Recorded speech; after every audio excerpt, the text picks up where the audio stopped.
If it sounds too good to be true, it is. And if you're a senior, make sure that you have a partner, whether that's a business partner, whether that's your spouse or significant other, whether it's a trusted neighbor, to check with them when people start asking you for money. Because when they're asking you for money through email, text, social media, telephone, it's always a scam. People don't ask for money on telephone calls. Well, here's what Michael Lawrence did. December the 12th, 2023. And here's partially what makes these cases so difficult. Because by the time we issue subpoenas, because the banks won't deal with you without subpoenas, by the time you get involved in the investigation, you go obtain subpoenas, you serve the subpoena, and then the bank takes their time about getting you the data back. The money's gone, long gone. And on December 12th, 2023, not only the Attorney General's office, but the Lakeland Police Department initially got involved in this investigation. Ultimately, the State Attorney General's office called us as well, so we were working with the Lakeland Police Department, finally took over the investigation. What we found is our victim lost $477,000. And here's what happened. This Michael Lawrence, who we have in custody, and Max Richards, who we're still looking for, his partner, convinced this lady that she'd won the clearinghouse sweepstakes, right? Publishers Clearinghouse sweepstakes. So all she needed to do was to write a check for the taxes on the winnings. So she wrote a check for $183,000 from her Publix account. Now, she borrowed money against her retirement, against her stock at Publix.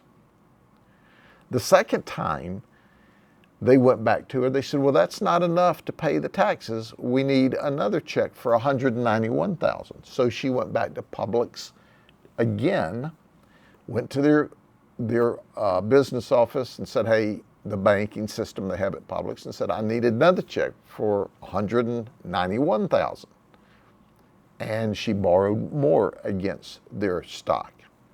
And then they said, well, this is not quite enough. We need $102,000 more. It totaled up over $477,000.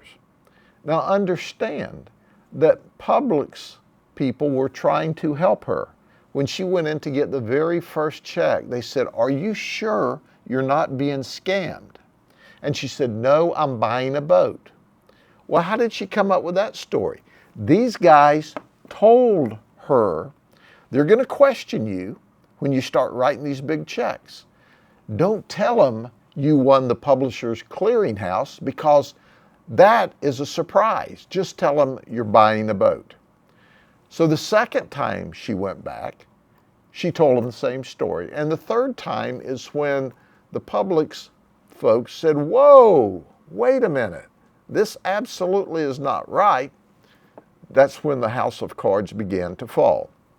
We now have Michael in jail. We're looking for Max. But she was borrowing the money against her stock. She was sending these checks to Alabama, Gulf Shores, Alabama. Well, we went to Gulf Shores, Alabama, and it was some kind of flop house. And from there was someone that we've not figured out in this investigation yet that was turning around once they received the checks and mailing them back to these folks.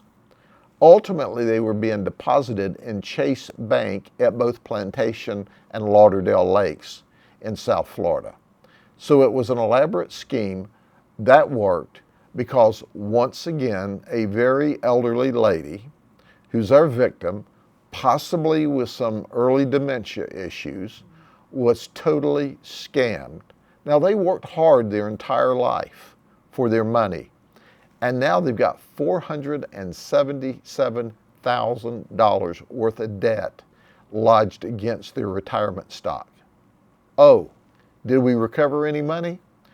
By the time we got through this entire subpoena process, we were able to lock down $40,000, and that's all.